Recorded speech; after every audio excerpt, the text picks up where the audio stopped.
拜登已经露怯，俄罗斯官方否认普京会动用核武器。那么到底谁不太体面？观众朋友，大家好，我是傅前少。随着俄军在乌克兰战场进入守势，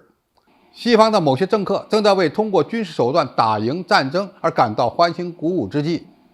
普京政府也认识到战场局势的严峻，在增加30万预备役的同时，还在推动乌克兰4个州进行入俄公投，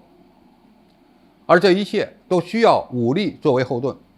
不过，就算俄罗斯增加30万兵力，恐怕也很难将乌克兰军队打残。所以，外界对普京讲话的解读就是，俄罗斯要用核弹来保护在乌克兰的这4个州。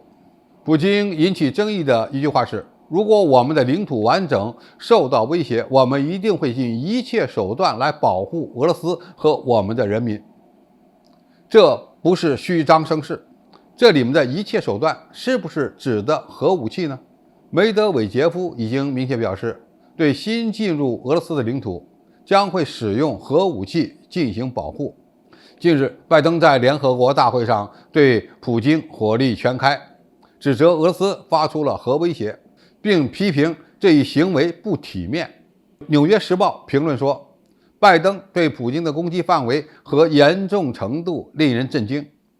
是自2002年以来美国总统在联合国大会上最直接和最持续的批评一个对手。拜登对俄罗斯使用核武器的担心曾在哥伦比亚广播公司的节目上表现得很直接，连说了3声不要不要不要。不过俄罗斯外交部发言人扎哈罗娃称，拜登的这种立场是一种宣传手段，罔顾事实情况，把这种想法强加给社会和公众舆论，并表示这是在巩固现在散布在美国媒体上的说法。很明显，西方社会对普京的讲话解读成就是要使用核武器，而拜登在联合国大会上强化了这种认知。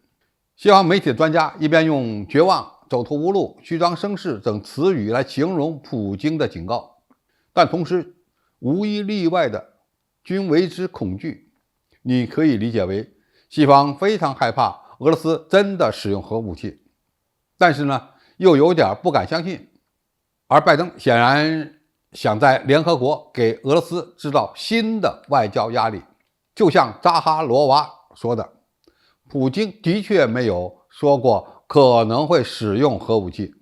但是也要看到俄罗斯的某些高层人物在不断释放使用核武器来解决俄乌冲突的信号。当然，这些核武器是投在乌克兰领土上还是投在西方国家的领土上，那又另说了。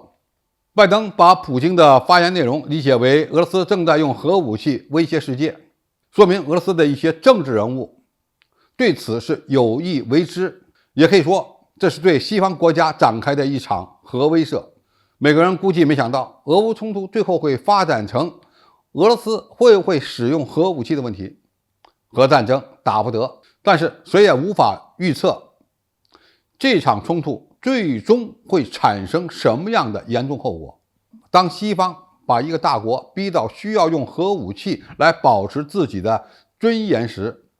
核战争距离人类可能就不那么远了。现在俄罗斯某些拿核武器说事的人的确不太体面，但是美国想用乌克兰军队打出一个虚弱的俄罗斯，甚至让俄罗斯接受一个屈辱的结果，就体面吗？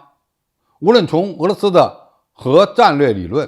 还是乌克兰战场的现实情况来看，使用核武器的可能性是微乎其微的。毕竟在联合国认可的其他国家领土上使用核武器，这是任何国家都无法接受的，也是突破人类道德底线的行为。核武器用不得，美国想借机把俄罗斯打残也要不得。拜登在骂普京的同时，也该反思一下自己了。